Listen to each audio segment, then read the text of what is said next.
ये जब ये लोग हट जाएंगे ना तो मस्जिदें तो मेरे ख्याल से सारी कोई खतरा नहीं होगा, लेकिन जो हमारे जो मनुवादी मानसिकता से की तरफ से जो मंदिर हैं सारे, उसमें से बहुत कम बच पाएंगे, क्योंकि 84,000 जो बौद्ध विहार है ना, उनके तथ्यात्मक, साइंटिफिक, एक्चुअल आर्कियोलॉजिकल सर्वे वाले सबूत ज्यादा मुश्किल नहीं है ढूंढने, वो आराम से मिल जाएंगे। तो ये जो अभी शुरुआत हुई है ना, इसका अंत कुछ अच्छा ही होगा। मुझे ऐसा नजर आ रहा है कि 84,000 बुद्ध विहार हम आजाद कराने में कामयाब होंगे, और ऐसे ऐसे मंदिर जो लाखों लाखों करोड़ रुपए का चंदा मिलता है वो सब बुद्ध विहारों में चले जाएंगे, ऐसा मुझे लगता है। अभी प्लेसेस ऑफ वर्शिप एक्ट का सुनवाई कल आनी है, लेकिन मुझे लगता नहीं उसमें कुछ होगा। ये जब तक चलता रहेगा, जब तक कि ये जो स्लीपर सेल्स है ना हर जगह, जब तक वो रहेंगे। मस्जिदों के बारे में तो पूरी जिम्मेदारी के साथ बता। सर सर्वे से दिक्कत क्या है आप लोगों को? यानी बिल्कुल दिक्कत नहीं है सर्वे, तो फिर क्यों इतना हाय हुल्ला? हमें बिल्कुल दिक्कत नहीं है, उसका मैं जवाब देता हूँ। सर्वे से दिक्कत नहीं है, दिक्कत इस बात से है कि आतंकवादी संगठनों के मेंबर लामबंद होके वकीलों की शक्ल में भी जाते हैं और वहां पे हमले करते हैं जैसे, और उसके बाद झूठे एविडेंस प्लांट करते हैं, उससे दिक्कत है। ये ढूंढने का काम मैं इसमें थोड़ा बौद्ध समाज के लोगों को भी रिक्वेस्ट करूंगा। अब जब ये ढूंढने की प्रथा चली गई है तो ये ढूंढने की प्रथा थोड़ी ज्यादा ठीक से होनी चाहिए। मस्जिदें तो मैं आपको पूरे जिम्मेदारी के साथ बता रहा हूँ, जिस वक्त के मुकदमे ठीक से लड़े जाने लगेंगे तो मस्जिदों के ऊपर तो कोई आंच नहीं आएगी। अभी तो हमारे लोग ही मिले हुए हैं ना उनसे, तो जानबूझ के आ रहे हैं। जामा मस्जिद के शाही जो अमित शाही इमाम है, सॉरी शाही नहीं, अमित शाही इमाम, शाही बुखारी है? नहीं नहीं नहीं, वो अमित शाही इमाम है, अमित शाही इमाम, वो पूरी तरीके से शामिल है इस काम में कि जामा मस्जिद का, अभी एएसआई की रिपोर्ट आ गई, वो जामा मस्जिद को एएसआई प्रोटेक्टेड प्रॉपर्टी बनाने में पूरी तरीके से शामिल है। उनको सिर्फ अपना गुंबद कैफे चाहिए, उसके अलावा अजमेर शरीफ दरगाह के सारे लोग शामिल हैं। 20 तारीख आने वाली है, अभी तक उन्होंने इंटरवेंशन भी नहीं फाइल किया। तो ये जब ये लोग हट जाएंगे ना तो मस्जिदें तो मेरे ख्याल से सारी कोई खतरा नहीं होगा, लेकिन जो हमारे जो मनुवादी मानसिकता से की तरफ से जो मंदिर हैं सारे, उसमें से बहुत कम बच पाएंगे, क्योंकि 84,000 जो बौद्ध विहार है ना, उनके तथ्यात्मक, साइंटिफिक, एक्चुअल आर्कियोलॉजिकल सर्वे वाले सबूत ज्यादा मुश्किल नहीं है ढूंढने, वो आराम से मिल जाएंगे। तो ये जो अभी शुरुआत हुई है ना, इसका अंत कुछ अच्छा ही होगा। मुझे ऐसा नजर आ रहा है कि 84,000 बुद्ध विहार हम आजाद कराने में कामयाब होंगे, और ऐसे ऐसे मंदिर जो लाखों लाखों करोड़ रुपए का चंदा मिलता है वो सब बुद्ध विहारों में चले जाएंगे, ऐसा मुझे लगता है। सर जिसकी जितनी आबादी है उसका उतना हिस्सा होगा ना सर, है ना, हम तो खुद ही कहते हैं, काशीराम जी ने कहा बाबा साहब का संविधान ही इसीलिए है, जिसकी जितनी आबादी उतना ही हिस्सा। मुसलमान 20 तो बच्चे पैदा करेगा तो हिस्सा ले लेगा। 35,000 मस्जिदों को चिन्हित कर लिया गया है कि ये मंदिर रही हैं।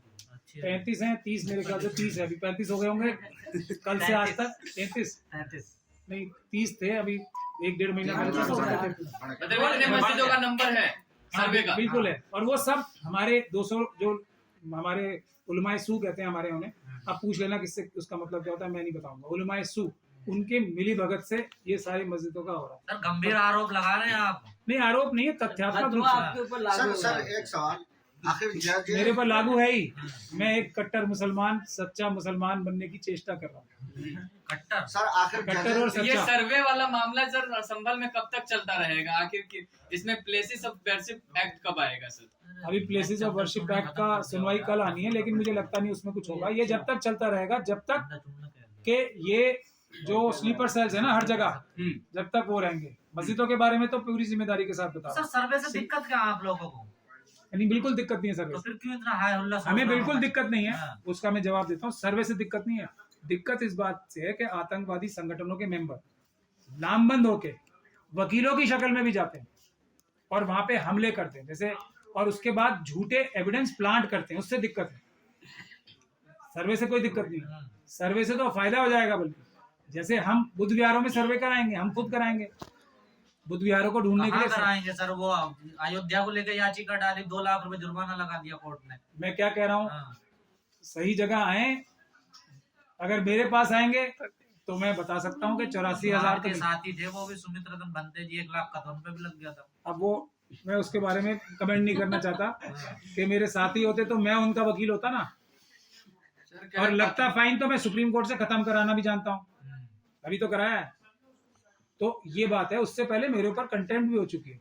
संजीव चतुर्वेदी वाले केस में मुझे तो कंटेम्प्ट में बना दिया था।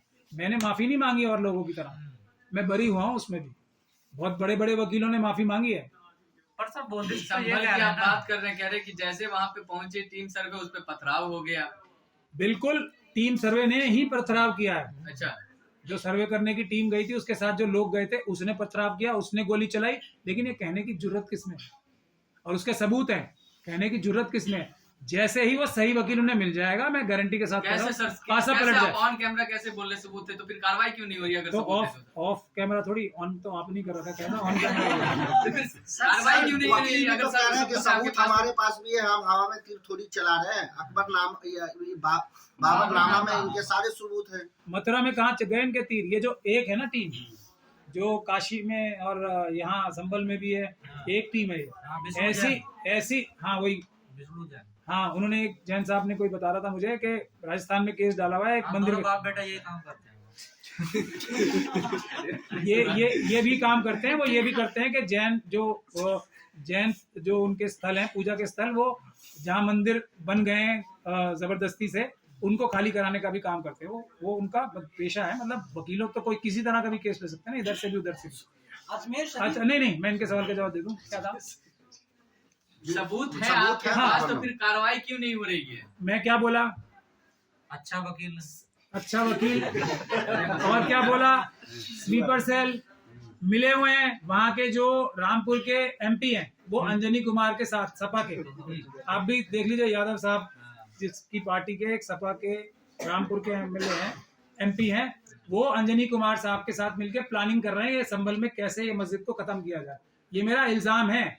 सपा पार्टी को भी सोचना चाहिए और उन एमपी को भी सोचना चाहिए कि जो फोटो उनके वायरल हो रहे हैं ना, समझ जाएं वो भी, क्योंकि ये अपराध कर रहे हैं। वो अंजनी कुमार के साथ मिलके संभल की बहादुर लेकिन इस वक्त मासूम जनता के ऊपर ये जो साजिश कर रहे हैं ना, वो जुल्म करने की, जिस दिन कोई अच्छा वकील आ गया बचेगा कोई नहीं, सब सलाखों के पीछे जाएंगे। ध्यान सर, आप पुलिस के खिलाफ सबूत की बात कर रहे थे, कहाँ बात गोल गोल घुमा दी, आप सपा सांसद पे ले गए सर। अंजनी कुमार कौन है?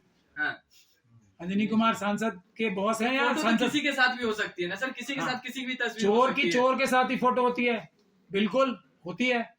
ईमानदार की ईमानदार के साथ फोटो होती है। मेरी फोटो दिखाओ ना अंजनी कुमार या किसी भी फ्रॉड, ये जो फ्रॉडुलेंट ऑफिसर है, मेरी दिखाओ फोटो किसी के साथ। एक तस्वीर रहने की वजह से दंगा भड़क गया सर एक वहाँ। नहीं, कई सारी तस्वीर में बैठ के प्लानिंग के सबूत पकड़े गए। तस्वीर से क्या पता लगता है कि इनकी घनिष्ठता है? सबूत तो अभी इन्वेस्टिगेशन से आएंगे ना, वकील से ही आने दो। अभी सही वकील मर थोड़ी गए सारे। जिस दिन संभल के लिए सही वकील आ गया, ये सब लोग जेलों में मिलेंगे, ये मैं बता रहा हूँ। जो कह रहे हैं कि हाथ मिलेंगे उसमें सर। दो के तो नाम बता ही दिया मैंने आपको, और मैं बगैर सबूत के कोई बात नहीं करता हूँ। फोटो तो सिर्फ एक, जब मुझे मेरे सामने फोटो आई ना, तब मैंने इन्वेस्टिगेशन शुरू की, मेरे पास सारे सबूत आ गए। सर, अयोध्या के बाद मथुरा की बारी आ गई है। अब वकील आप भी वहाँ के लगातार। मैं ही हूँ वकील वहाँ का। अब वहाँ की बात कैसे करें, बचाएंगे? 18 टीम है। मैं कोई वो थोड़ी हूँ, मतलब मेरे सुरखार के पर नहीं लगे, देख लो आप, बिल्कुल आम आदमी हूँ ना। कोई मेरे पास ज्यादा दिमाग है बाकी लोगों से। कुछ चीजें हैं, एक तो मुझे ऊपर वाले ने डर नहीं दिया, दूसरा मैं ईमानदारी से काम करने का रास्ता भी ऊपर से मिलता है मुझे, तीसरा थोड़ा दिमाग भी दिया है, आम आदमी की तरह ही है। लेकिन जो ये मशीनों के केसेस भी हैं, 46 से ज्यादा सुप्रीम कोर्ट में डिसमिस हुए, मेरा केस ही क्यों बचा एक अकेला? तो क्योंकि मैं ईमानदारी से गोल सेट करता हूँ, उसका टारगेट बनाता हूँ, फिर कानूनी तरीका उसका ढूंढता हूँ, किस प्रकार से मेहनत करके वो कानूनी तरीका हासिल किया जा सकता है। मथुरा में 18 पार्टीज हैं हमारे खिलाफ, 18 पार्टीज खड़ी करनी पड़ गई आरएसएस को, लेकिन फिर भी हम लोग बराबरी से लड़ रहे हैं ना। अभी तक तो कुछ नहीं होने दिया। सर्वे का ऑर्डर हुआ था, वहां भी हमने स्टे करा लिया तुरंत।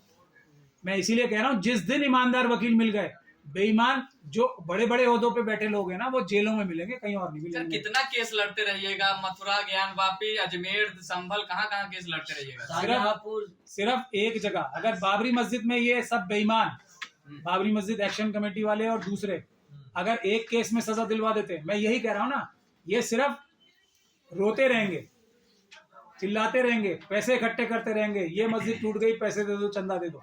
मैं तो चंदा नहीं लेता ना। तब मैं तो तो सर आप भी सर, परेशान 33 होगे, तब करोड़ तो आप भी देवी थे देवता जब बाबरी हैं। वाला केस ये तभी बिल्कुल सही कह रहे हो आप, मैं था इसी बात पे तो मेरी सब 33 करोड़ मुझे ये उलमाए सू के बारे में पता कहाँ से लगा।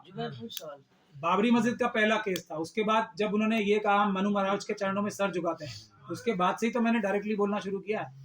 तो ये सब मेरे पास सबूत हैं, सब चीजों के सबूत हैं। मेरे खिलाफ क्यों डिफेमेशन नहीं करते? मैं तो सबसे निवेदन कर रहा हूँ, ये जो रामपुर के सांसद हैं ये डिफेमेशन करें, मुझे मौका मिलेगा साबित करने का जो मैं कह रहा हूँ, करें।